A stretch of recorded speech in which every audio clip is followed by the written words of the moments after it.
Siyata d'Ishmaya, Masechet Baba Kama, Daf Lamed Vav.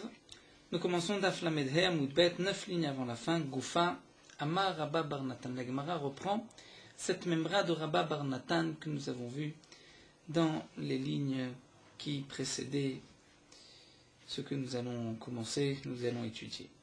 La Gemara nous rapporte au nom de Rabba Bar Natan, Ta'ano Chitim Vodalo Beseorim.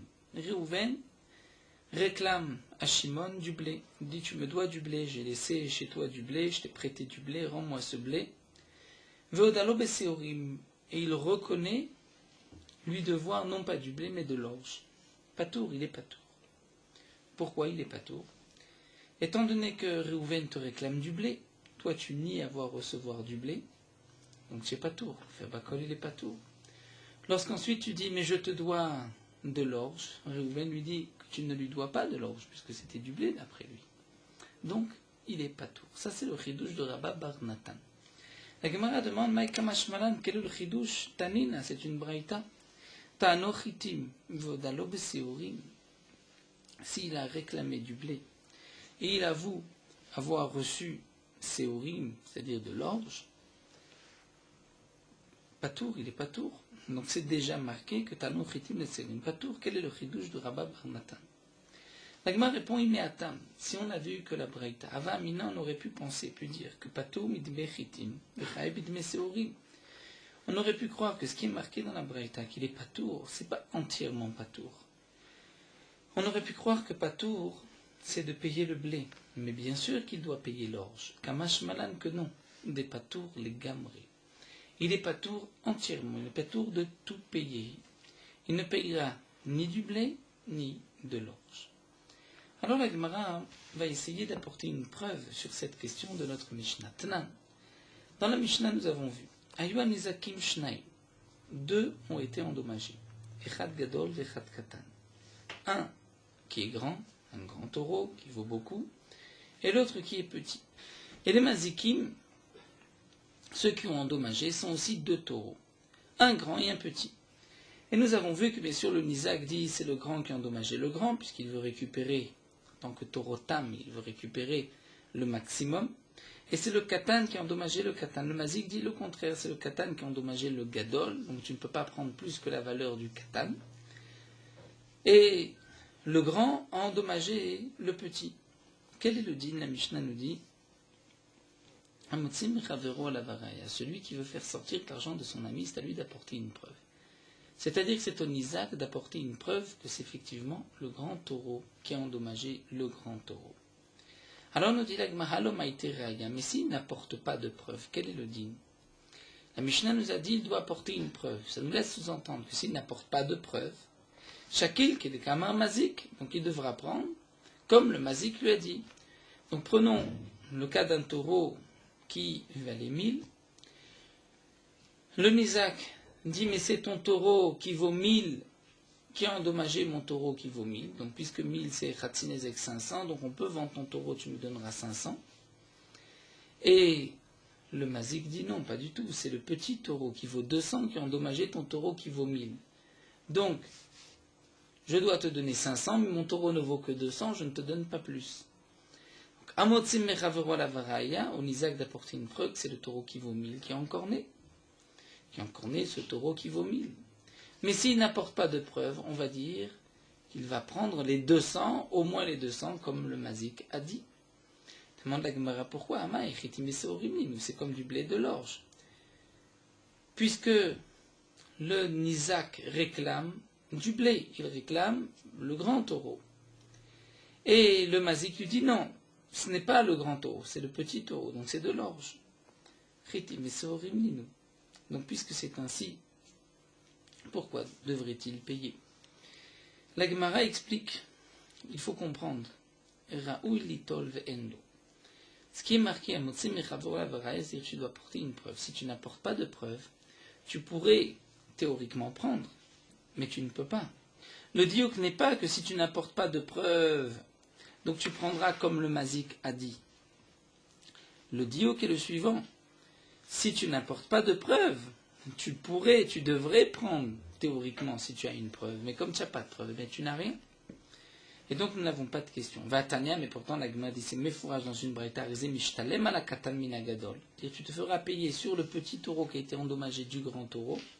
Vela gadol et du grand taureau, tu te feras payer minakatan. Donc là nous avons une braïta mefourage. Si tu n'apportes pas de preuve que c'est le grand qui a encore né le grand, tu prendras quand même du petit. Donc voici une preuve que Ta'anochitim vodab et séorim, il prend quand même les séorim. L'Agma répond non. Il faut comprendre la braïta des tafas. Dans le cas où le Nizak a fait une saisie. Donc, puisqu'il a attrapé le taureau, donc dans ce cas-là, il pourra garder et se faire payer de ce taureau. Mais sinon, c'est vrai qu'il ne pourra pas. On nous rapporte encore un autre cas de la Mishnah. Tanan, nous avons vu dans la Mishnah, Yaechatam vechad moad, deux taureaux. Un était tam, n'était pas averti, donc il paye Khatsinezek. L'autre est Mouad, il paye Nizek Chalet. Hanezak Omer Mouad Izek et Agadol. Le Nizak, dans son intérêt dit, le Mouad a endommagé le grand. Donc puisque le Mouad paye Nizek Shalem, tu me payes le prix de mon grand taureau qui vaut 1000. Vetam, le Tam qui me paye Khatsinezek, lui il a endommagé le Katan qui ne vaut que 200, donc tu ne payeras que 100. Mazik Omer Lo qui est la Tam et Agadol, le Mouad et Katan, le Mazik dit le contraire. Le Tam a endommagé le Gadol, donc je ne paye que Khatsinezek, pas la totalité. Le Mouad est à Katan. Le Mouad, qui paye tout, payera le Katan. Le dîner, c'est ce que nous avons vu dans la Mishnah. Là encore, la Gemara fait un diuk halomaïté. Donc c'est si tu apportes une preuve, mais si tu n'apportes pas une preuve, halomaïté raya, chaque qui est kamar mazik, il prendra comme le mazik a dit. Pourtant, le Nizak a dit que ce n'est pas lui, donc comment on peut prendre comme ce que le mazik a dit? C'est comme le blé et l'orge. Alors la Gemara répond aussi Raoui litol ve'endo. On va répondre sur cette autre partie de la Mishnah. Raoui litol, dire tu devrais prendre, tu peux prendre si tu as une preuve. Ve'endo, parce que tu n'as pas de preuve. Vatania, pourtant la Gemara dit, mais c'est marqué Rezemishtalem, les katan minamouad, les gadol minatam, que tu pourras te faire payer du petit taureau pour le petit taureau du mouad et pour le grand taureau du tam. Donc on voit qu'on peut prendre quand même du tam, et donc la Gemara répond oui, des tafas, on parle dans le cas où le Nizak a fait une saisie. Donc là, c'est différent, il pourra se servir. Mais sinon, c'est vrai que s'il n'apporte pas de preuve, il ne pourra rien prendre. La Gemara reprend ce que nous avons vu dans la Mishnah, Yushnem Shelishechat Shnem Chayavim, si les taureaux appartiennent les deux à la même personne, les deux sont Chayavim. C'est-à-dire, dans le début, deux taureaux qui courent derrière un taureau, l'un dit c'est ton taureau qui est endommagé, l'autre dit non c'est ton taureau. Le dit n'est que les deux sont Pturim. Mais si les deux appartiennent à la même personne, donc ils sont Chayavim. Le lachon de la Mishnah, Shnem Chayavim, les deux sont Chayavim, est un peu difficile. Nous allons voir tout de suite dans la Gemara. Amarle Rava mi Parzika le Ravashi. Rava de Parzika dit à Ravashi. Shema Mina. Donc on peut déduire de la Mishnah, puisque c'est marqué Shnem Chayavim, que Shvarim Tamim, des taureaux Tam, Shiziku qui ont endommagé, et nous savons que le taureau Tam qui endommage, ne se fait payer que migoufo, que du corps de la bête, et pas minalia. Le propriétaire n'est pas obligé de payer. Minalia, il paye. Il dit tu peux prendre le corps de ce taureau. Alors ratzam isegove, c'est-à-dire on peut se faire payer de l'un comme de l'autre. C'est-à-dire si un a été perdu, par exemple, nous dit Rashi, le deuxième prend la place du premier, on peut se faire payer même du premier, bien qu'il y ait ici eu deux qui ont endommagé. Donc on devrait dire qu'il ne peut se faire payer que de chacun en fonction du dégât. Là on voit que si un disparaît, on pourra prendre de l'autre, puisque chez nous dans la Mishnah, Yushnem Shelishechat Shnem Chayavim, pourtant on ne sait pas lequel des deux taureaux ont endommagé. On sait juste qu'il y avait deux taureaux et que les deux taureaux appartiennent à la même personne. Donc cette personne peut dire, mais moi, c'est vrai que les deux taureaux m'appartiennent, mais il n'y en a que un qui est endommagé. Donc s'il n'y a que un qui est endommagé, tu ne peux te faire payer que de ce taureau. Si je ne sais pas c'est lequel, donc tu ne pourras pas prendre d'aucun des deux. Pourtant là on voit Shnem Chayavim, tu peux prendre de là ou de là. Donc ça veut dire que dans deux taureaux tam, on peut se faire payer de l'un comme de l'autre. L'Agma répond non, il n'y a pas de preuve. Ici on peut parler de deux taureaux mouad. Si ce sont deux taureaux mouad, donc là, comme le propriétaire du taureau doit payer mina alia, c'est-à-dire du meilleur de ses biens, lorsqu'on est sûr que c'est un des deux taureaux qui lui appartiennent, donc lui doit payer, donc il doit payer, que ce soit de ce taureau, de l'autre, de ses biens, ça ne change pas. Donc on n'a pas de preuve qu'on pourra prendre d'un taureau tam pour un autre. Mais alors demande la Gemara Bemoadim, si c'est Bemoadim, si la Mishnah nous parle de Moadim, alors Ema Sefa, comment vas-tu comprendre la Sefa? Il y a deux taureaux, un grand et un petit. Un Nizak Omer Gadol Izik Vamazik Omer Lokila Katan Izik. Le Nizak dit c'est le grand qui est endommagé, et donc je vais pouvoir me faire rembourser un maximum, puisque le taureau grand vaut beaucoup. Le Mazik dit Lokila Katan Izik, c'est le petit taureau qui est endommagé, donc un taureau qui vaut juste 200. Tu ne pourras pas te faire payer plus que Katan. Hamot Simechavor Lavaraya, le dîner que celui qui veut faire sortir d'agence n'a mis à lui d'apporter une preuve. Demande à Ibe Moadim, si on parle de taureau Moad, alors Maïnaf Kalemina, quelle est la différence si c'est le grand, le petit taureau? Puisque de toute manière, Moad, tu peux prendre du meilleur des biens, du Nizak, donc que ce soit le grand taureau, le petit taureau, peu importe, on regarde le dégât qui a été fait. Il y avait un grand taureau, un petit taureau. On regarde juste le dégât qui a été fait. Il y avait un grand taureau, un petit taureau qui ont endommagé. Ça ne change pas, on regarde le dégât et le propriétaire va payer Minalia. Alors la Gemara donc pose la question, Maïnafkamina, quelle est la différence si c'est le grand, le petit, sauf Zmetura, mais Aliabel, puisqu'il doit payer en fin de compte le prix d'un taureau entier, en fonction de ce qui a été causé comme dommage. Amarli lui a répondu, Sefa betamim, la Sefa on parle de tam, et la Recha on parle de Moadi. Amarli Ravachan, Sabal et Ravashi, mais alors Ibe Moadim, si la Recha on parle de Moad, d'accord, la Sefa on parle tam, le début mais Moad, le Tana a changé au milieu. Mais alors pourquoi c'est marqué Shnem Chayavim? Il fallait marquer Chayav. Gavra, mais c'est le propriétaire des taureaux qui est Chayav, pas les deux taureaux. Lorsqu'on dit les deux taureaux, on entend qu'on doit se faire payer Migoufo du corps du taureau. Et donc Shnem Chayavim, on prend de l'un comme de l'autre. Vetou de plus, Maï Shneem. Pourquoi les deux? Pourquoi des deux? C'est en vérité de un des deux. On peut prendre des deux, mais un des deux, mais on ne prend pas les deux en même temps. Et là, le Olam, alors l'Agma reprend et dit non, on est obligé d'expliquer qu'on parle de Olam Betamim, qu'on parle que les taureaux sont tam. Ce qui est marqué Shneem Chayavim, ce n'est pas, comme on a pensé dire, qu'on pourra prendre de l'un ou de l'autre. Le Chidouche, c'est comme Rabbi Akiva, il est Amar Shutafim Ninou. Rabbi Akiva a dit que lorsqu'un taureau a endommagé, un taureau tam, le Nizak et le Mazik deviennent associés dans ce taureau qui est endommagé. Chacun a une part du taureau. Veta'ama est donc la raison pour laquelle il pourra se faire payer des itni ou les tarvayou, parce que les deux taureaux sont là. De l'omatse matrele, parce qu'il ne peut pas le pousser. Aval l'itni ou les tarvayou, mais si ils ne sont pas là les deux taureaux, matse amarli, il peut lui dire zila ite raya et daïtoura azkar fachalem lach, apporte-moi une preuve, ce taureau qui t'a endommagé, je te payerai. C'est-à-dire, nous explique Rashi, c'est vrai qu'on parle d'un taureau tam. Ce qui est marqué shneem, ça ne veut pas dire celui que tu veux, un des deux. Le ridouche, c'est shneem, c'est-à-dire lorsque les deux sont là, tu peux prendre. Et si un des deux a été perdu, tu ne peux pas te faire payer. Pourquoi? Puisque Rabbi Akiva dit que le taureau qui est endommagé, si nous avons un taureau qui vaut 200, qui endommage un taureau qui vaut 200, puisque le Khatsinezek c'est 100, donc les deux, le Nizak et le Mazik, sont associés dans le taureau qui est endommagé, puisque le taureau qui est endommagé vaut 200, chacun a 100. Donc, puisqu'il a une part dans ce taureau qui est endommagé, si ce taureau a été perdu, on va lui dire, mais tu as perdu ta part. Donc, lorsque les deux taureaux sont là, dis-moi, donne-moi un des deux taureaux. Mais si les deux ne sont pas là, il n'y en a qu'un, donc là, il peut lui dire, apporte-moi une preuve. Et ce n'est que d'après Rabbi Akiva, puisque d'après Rabbi Ishmael, nous dit Rashi, étant donné que Rabbi Ishmael a dit qu'il n'est pas, le Nizak n'est pas associé, n'est pas propriétaire du taureau, c'est juste une dette qu'il lui doit en fonction du prix du taureau. Donc si un était perdu, il n'a pas perdu le zechut, il n'a pas perdu son droit de se faire payer. Donc ça ne peut s'expliquer que d'après Rabbi Akiva. Hadran al-Achamaniya, non, le troisième Pérec, nous commençons Bezrat Hashem, le quatrième Pérec, le Masret Bakama. Nous allons continuer avec cette marloquette entre Rabbi Ishmael et Rabbi Akiva, comme nous allons le voir tout de suite dans la Gemara. Donc avant de commencer la Mishnah, nous allons rappeler cette marloquette, Rabbi Ishmael et Rabbi Akiva. Un taureau tam, un taureau qui vaut 200, qui vient d'encorner pour la première fois un taureau qui vaut aussi 200. On doit payer Khatsinezek, c'est-à-dire la moitié du dégât. Donc prenons le cas du taureau qui valait 200. Il a été tué, il ne vaut plus rien, le dégât est de 200. Khatsinezek, c'est 100.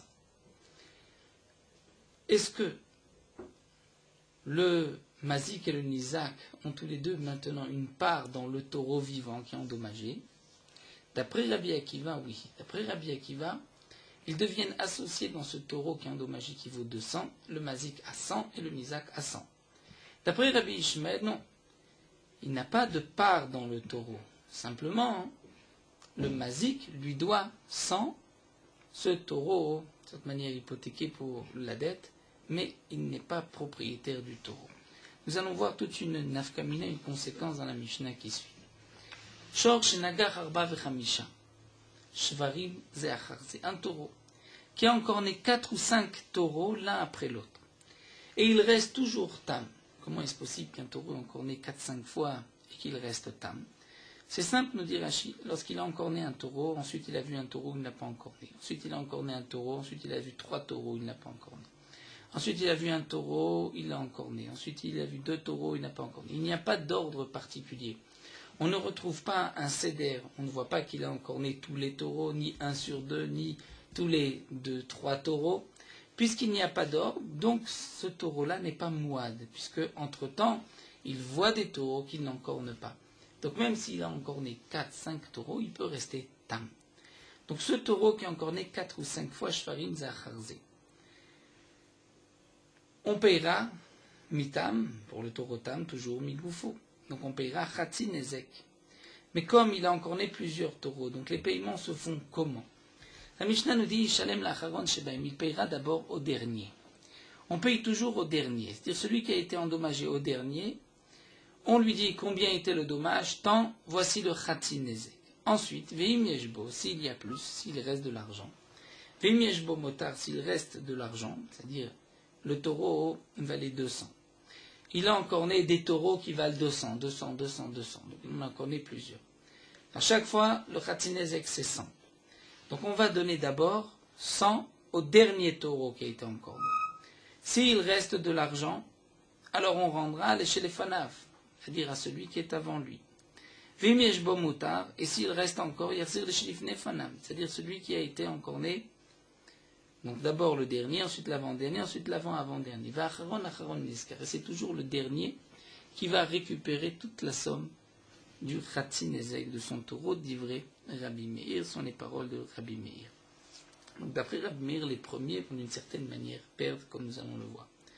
Rabbi Shimon, Rabbi Shimon n'est pas d'accord. Rabbi Shimon dit, Shor Shave Mataim, un taureau qui vaut 200. Chez Nagar, les Shor Shave Mataim, qui a encore né un taureau qui vaut 200. Vena Nevela Yafaklum, la Nevela ne vaut rien. Donc le dommage a été de 200. Il doit payer Khatsinezek 100. Notel Mané, Zenotel Mané, Vezenotel Mané. Chacun va prendre Mané 100 du taureau. Ensuite, Khazar Venagar Shor Acher. Ce taureau va encore né encore un autre taureau qui vaut 200. La Nevela ne vaut toujours rien. Donc là, il y a encore un dégât de 100. Alors à Acharon, le dernier Notel Mané va prendre un mané, va prendre 100. Chez les Fanav, celui qui était avant, Zenotel Hamishim Zuz, et le propriétaire prendra Hamishim Zuz. C'est-à-dire que le taureau qui a endommagé une seconde fois a en vérité endommagé, et ce taureau appartenait et au premier et au deuxième, donc le premier comme le deuxième vont perdre la moitié de la somme, puisque chacun va donner 50 zouz de ce qu'il avait, puisque au début on a dit que chacun prend 100. Chazar venagar shor acher shave mataim.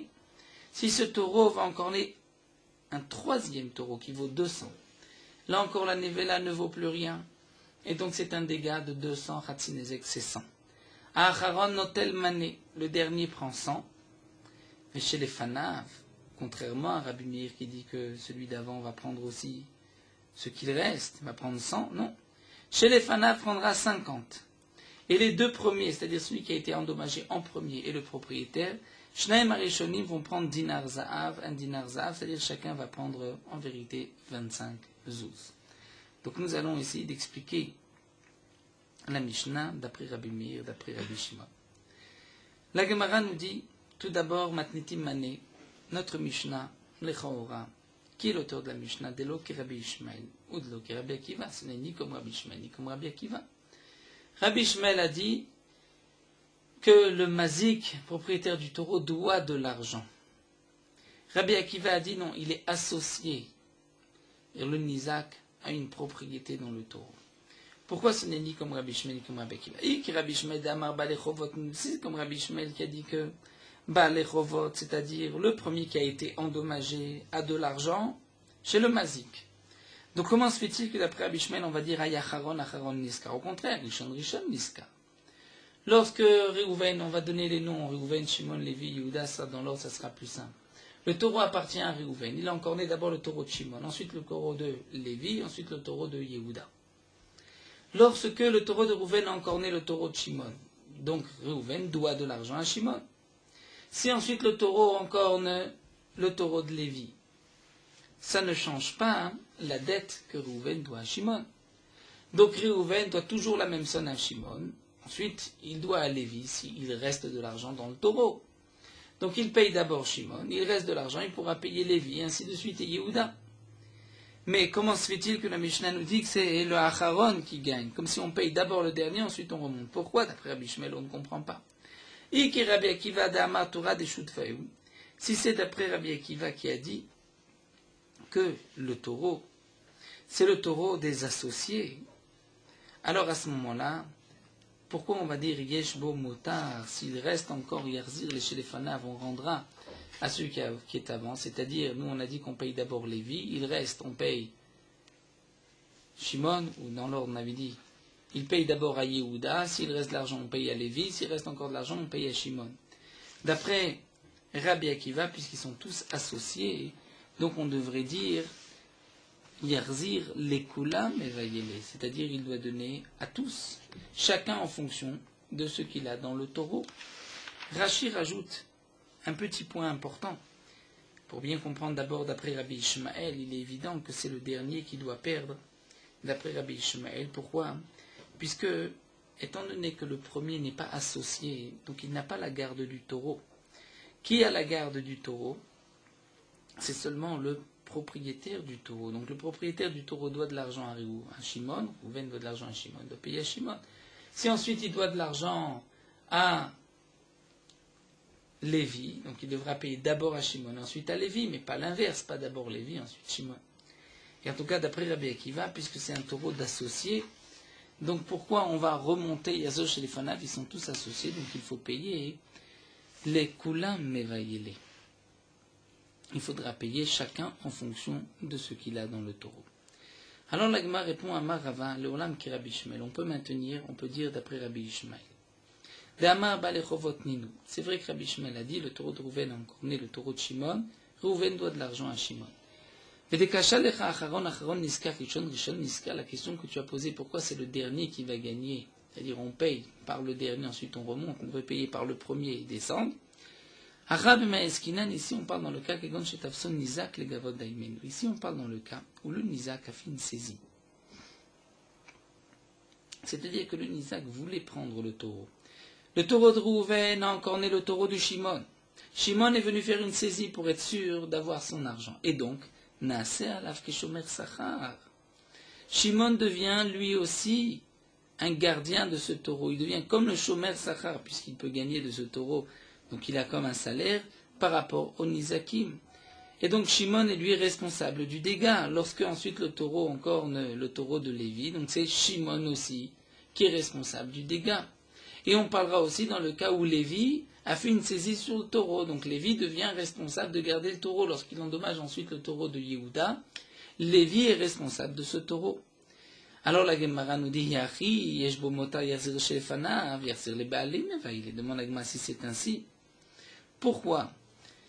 S'il reste de l'argent, on remonte. On donne d'abord au dernier, ensuite à l'avant-dernier, ensuite à l'avant-avant-dernier. Au contraire, on devrait rendre au propriétaire. Pourquoi? Rachid nous explique. Les Baalim, les propriétaires, avaient 100. Et Shimon avait 100 dans le taureau. C'est-à-dire chacun devait recevoir 100. C'est vrai que Shimon a fait une saisie. Donc Shimon est responsable du taureau, mais Réhouven n'a plus le taureau dans ses mains, donc lui n'est pas responsable de la garde. Donc si c'est Shimon qui est responsable du taureau, lorsqu'ensuite le taureau a endommagé, c'est Shimon qui a perdu sa part puisqu'il n'a pas gardé le taureau. Mais Réhouven, le premier, lui n'a pas perdu sa part, puisque lui n'avait pas la garde du taureau. Et ainsi de suite, lorsqu'on continue, lorsque Lévi a fait une saisie. Donc Lévi devient propriétaire de ce taureau, devient gardien de ce taureau, mais Réhouven, et même Shimon ne sont plus les gardiens. Donc, si le taureau maintenant qui est gardé par Lévi est encore né le taureau de Yehuda, c'est vrai qu'on doit payer Yehuda, donc Lévi a perdu sa part, il paye Yehuda, mais ensuite s'il reste de l'argent, on rend au propriétaire, on ne le rend pas au dernier, on ne rend pas à Lévi. Lévi a lui perdu sa part puisqu'il était gardien, il n'a pas gardé. Hamar Ravina, alors Ravina dit effectivement, Achi Katani, il faut lire, In yeshbo motar ben nezakav, yarzir le shelefanav, c'est-à-dire s'il y a un surplus dans le dégât. Rashi nous explique, si le nezek du quatrième est plus cher que le nezek du cinquième, pour nous dans notre cas, le nezek qui a été causé au taureau de Lévi est plus cher et plus fort que le nezek qui a été causé au taureau de Yehuda du dernier.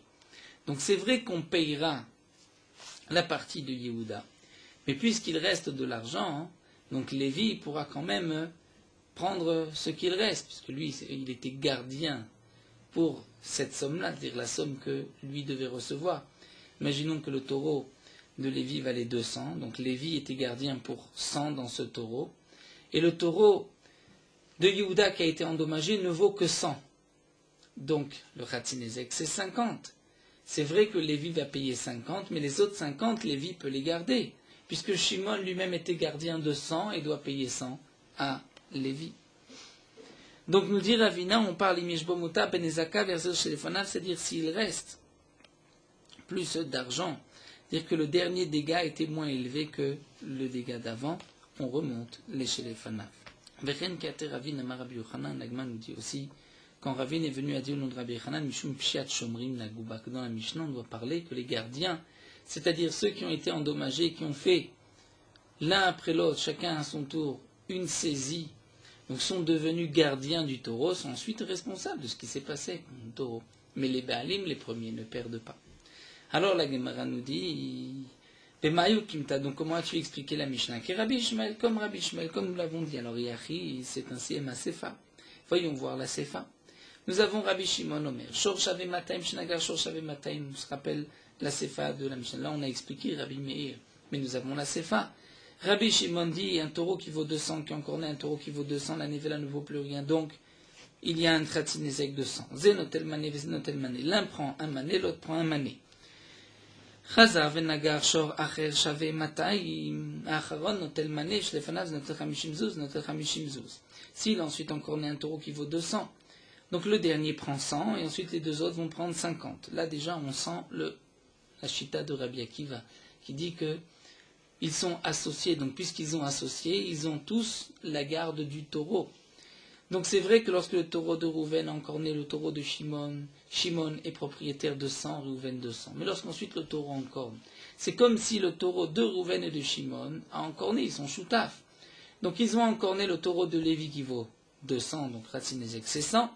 Chacun est responsable de la moitié, donc l'un est responsable de 50, l'autre de 50, ils vont d'abord donner à Lévi 100, et Shimon va prendre 50 et Rouven va prendre 50. Lorsqu'ensuite le taureau a encorné une autre fois le taureau de Yehuda pour la somme de 200, donc il doit payer Khatzinezek 100, ils sont tous les trois associés, mais ils ne sont pas associés de la même manière, puisque n'oublions pas que Lévi devait recevoir 100 et les deux autres 50.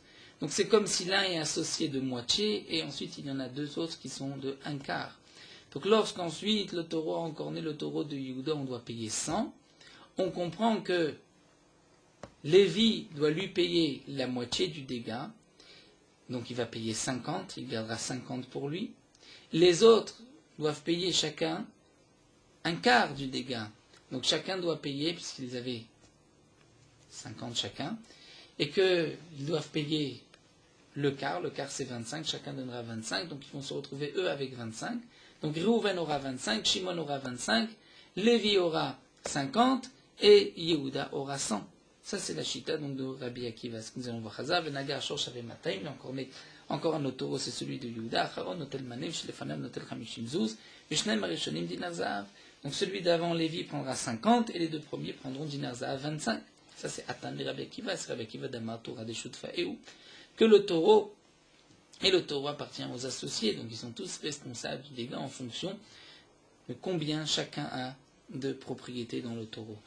Donc Rabbi Shimon, lui, parle d'après Rabbi Akiva. Donc nous avons Rabbi Meir d'après Rabbi Ishmael, Rabbi Shimon d'après Rabbi Akiva. Recha Rabbi Ishmael, Vesefa Rabbi Akiva. C'est une question, généralement. Tana on va d'après un seul Tana. Alors la Gemara répond Amre'in. On répond oui. Oui, la Recha c'est Rabbi Ishmael, la Sefa Rabbi Akiva. Comme nous l'avons vu, d'Amar Shmuel, Rabbi Uda Shinena, comme Shmuel a dit Rabbi Uda, qui était surnommé Shinena Shevok Matnitin Vetabatre. Laisse la Mishnah dire ne cherche pas à expliquer la Mishnah d'après un seul man de Amar. Recha Rabbi Ishmael Vesefa Rabbi Akiva. La Sefa c'est d'après Rabbi Akiva. La Gemara continue, voici avec une autre soubia. Tnanatam. Nous avons enseigné là-bas. Atokea lechavero.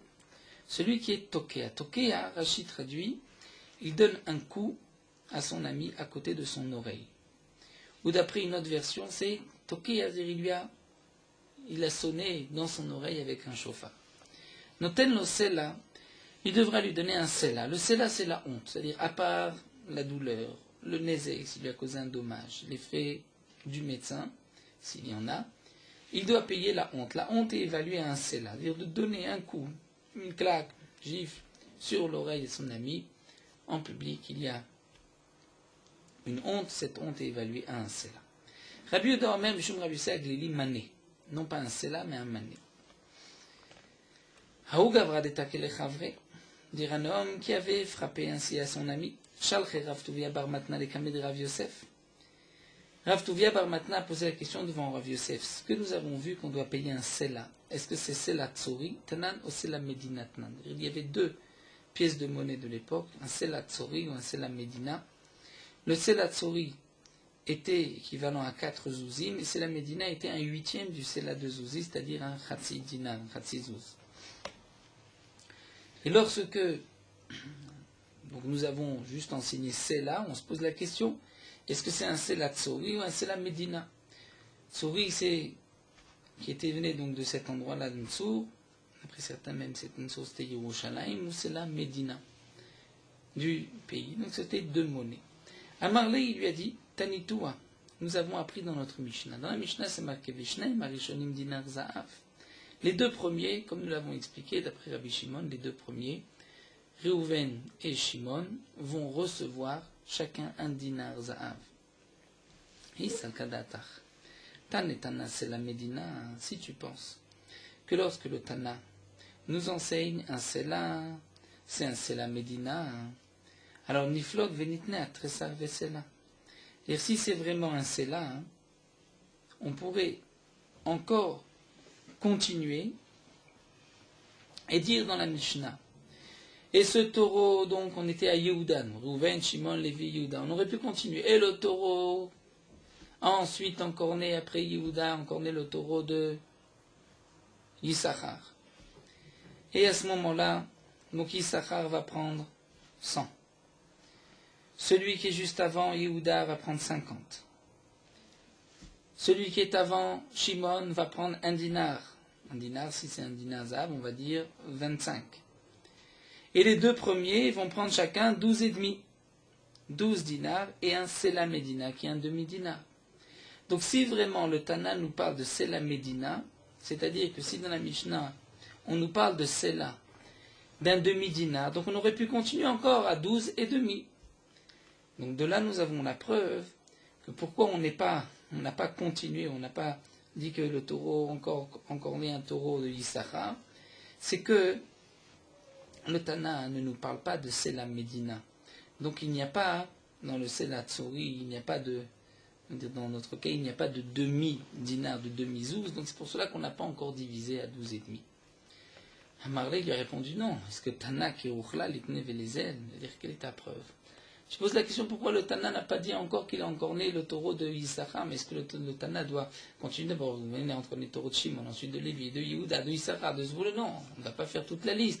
Ça donnait un cas, deux cas, trois cas, ça suffit pour comprendre même le reste. Alors la Gemara nous dit Maïave Allah. Quelle est donc la conclusion de ce dîne-là? La Gemara répond Pashtua Meha. On a répondu de cet enseignement d'Amar Abuda Amarav, de ce que nous a dit Abuda Amarav. Kol Kesef Amur Batora Kesef Tsuri. Tout Kesef qui est marqué dans la Torah, et lorsque la Torah nous parle d'argent, c'est toujours Kesef de cette monnaie de Tsuri. Michel d'Ivrem, lorsque c'est un shiur de Rabbanan, c'est toujours Kesef Medina. Donc puisque là dans la Mishnah c'est marqué Noten no Sela, le Tana parle un Sela Medina, donc c'est un demi-zouz, un demi-dinar. Rashi précise bien que dans le cas de la question de cet homme-là qui avait frappé son ami, Rav Tuva Bar Matna avait posé la question à Rav Yosef, pourtant en Bavel, on n'est pas gové dîner knasot, comme la Gemara l'avait dit plus haut, avec Rav Nachman et Rav Chisda, concernant la sougia de Avedinish Dilan et Nafshe, où nous avons vu que en Bavel, on n'était pas dan le din de Bochette. Donc Rashi nous explique ici, on parle qu'il avait fait une saisie. C'est pour cela qu'on se posait la question, est-ce qu'il pouvait garder tout l'argent qu'il a reçu? Amarli lui a dit, Haou Gavra, cet homme-là, un homme-là, Oïl ou Palga des Ouzaou, donc c'était dans l'histoire de celui qui avait frappé son ami. Donc le din était qu'il devait recevoir le Sela Medina, c'est-à-dire le demi-zouz. Alors il a dit, si c'est ainsi, si c'est juste un demi-zouz, je n'en veux pas. Nitvelani, on n'a qu'à le donner aux pauvres. Hadar Amarle, ensuite il a dit non, Nitveni, allez, vous allez me le donner. Ezil Vebre Nafshay. Puisque je vais recevoir quand même un demi-zouz, donc je vais aller en profiter pour moi-même de ce zouz-là, de ce demi-zouz-là, de ce demi-dinar. Donc est-ce qu'il a le droit dans ce cas-là de changer? Au début il voulait donner aux pauvres, maintenant il revient, il veut le prendre pour lui. Est-ce qu'il peut ou pas? Au début il a honte, il a dit quoi? Je vais prendre un demi-dinar, donne-le aux pauvres. On se dit non, après tout je le prends. Amal et Rav Yosef lui a dit tu ne peux pas le reprendre. Les pauvres ont déjà acquis cet argent. Bien que les pauvres ne sont pas là. Mais Anan Yadani Manan, nous sommes la main des pauvres, puisque Rav Yosef était Gabay Tzedaka. Donc Rav Yosef qui avait cet argent, dit lorsque j'avais cet argent, j'ai eu cet argent dans la main, c'est comme si les pauvres ont déjà acquis cet argent. Lama Rabuda Marshumel, comme Rabuda dit non, Shumel Yetomim, les orphelins, et Nansrivim Prosbol n'ont pas besoin de Prosbol à l'année de la Shemitah. Vechentane Rame Bachama et Yetomim Nansrim Prosbol n'ont pas besoin de Prosbol. Pourquoi Rabban Gamliel ou Bedino Aviem Shel Yetomim Hayou? Gamliel et son Bedin étaient le père des Yetomim, donc ils étaient à la place des Yetomim, des orphelins. Ils n'ont pas besoin de prosbol, donc comme nous l'avons vu dans Maseret Gittin, le principe de prosbol, puisque à la fin de la 7e année, la Shemitah annule toutes les dettes. Le principe de prosbol, c'était de le donner au Bedin. Et donc eux sont déjà, Rabban Gamliel, le Bedin, sont déjà le Bedin, le père des Yetomim, responsable de leurs biens. Donc les pauvres ont déjà acquis, puisque Rav Yosef était Gabay Tzedaka, comme Rabban Gamliel Bedino avait déjà les shtarot de tous les Yetomim. Hanan Bisha, l'Agma termine avec une histoire. Hanan Bisha, c'est un homme qui s'appelait Hanan Bisha, Ara, mauvais. Takalel Yahou Gavra avait frappé un homme. Ate le Kamed Ravuna, donc il a frappé à côté de l'oreille. La question se posait devant Ravuna. Amarle, il lui a dit il avait palga des Zouza. Donne-lui un demi-zouz, le demi-dinar. Avec les Zouza Macha, il avait un zouz qui était. Donc l'effigie n'était pas bonne. Donc c'était une pièce qui n'était pas acceptée partout. Et bien il est mitveléminé, donc il voulait donner de cet argent palga, un demi-zouz. Palga des Zouzet. Donc il voulait faire la monnaie, seulement l'avait mishtakillé, personne ne voulait prendre cette pièce-là, puisque l'argent était, la pièce était abîmée. Alors qu'est-ce qu'il a fait? Takale achine viaveni ale. Il lui a donné un autre coup, il a dit maintenant je te dois un zouz, et il lui a donné le zouz. Donc, il termine sur Hanan Bisha, qui est considéré comme une mauvaise conduite, en fin de compte, d'avoir donné 2 coups à son frère juif. Nous poursuivons avec Morot Alacha Daf Lamedvav. Un homme à qui on a endommagé, et il est en colère, il a une grande colère dans son cœur contre celui qui l'a endommagé. Il a l'interdiction de demander que le ciel le venge. Et les Chachamim disent que si un homme donne son jugement au ciel, et il demande que le ciel le venge, il sera lui puni en premier. Et ça, les Chachamim l'ont appris de Avraham et de Sarah, puisque Sarah, aimez-nous, est venue dire à Avraham, Avinu, qu'Akadosh Baruch Hu juge entre nous. Et en fin de compte, c'est marqué que Avraham Avinu est venu pleurer Sarah qui était décédée avant lui. Dire en vérité, Sarah aurait dû atteindre les années d'Avraham Avinu, aurait dû vivre plus longtemps, mais puisqu'elle a donné son jugement à Kadosh Baruch Hu en disant que Kadosh Baruch Hu nous juge, elle est décédée avant Avraham Avinu. Les Chachamim ont dit aussi, malheur à celui qui crie, plus encore que celui sur qui on crie. C'est-à-dire que dans le ciel, on va punir d'abord celui qui crie, celui qui fait appel au jugement céleste, avant même de punir l'autre côté, l'autre personne. Mais ça, c'est dans le cas où celui qui vient donner son jugement au ciel a la possibilité de l'attaquer au Beddin. Mais lorsqu'il n'a pas de possibilité de l'attaquer au Beddin, dans le cas où il n'y a pas, par exemple, de tribunal, dans ce cas-là, il a le droit de s'adresser au ciel et de dire que Kadosh Baruch Hu le juge. Et même Avraham et Sarah se trouvaient dans un endroit où il y avait un Beddin, puisqu'il y avait à l'époque le Beddin de Shem, qui pouvait juger et donc s'occuper de leur dispute, de leur discussion. D'après certains, même lorsqu'il n'y a pas de Beddin dans cet endroit, il y a une interdiction de faire appel au ciel, mais il faudra d'abord faire savoir au mazik qu'il veut, à celui qui est endommagé, qu'il veut l'appeler devant un tribunal rabbinique à tel endroit, et si donc le mazik, celui qui est endommagé, ne veut pas s'y rendre, là dans ce cas-là, il pourra dire je m'adresse au ciel et que le ciel fasse justice.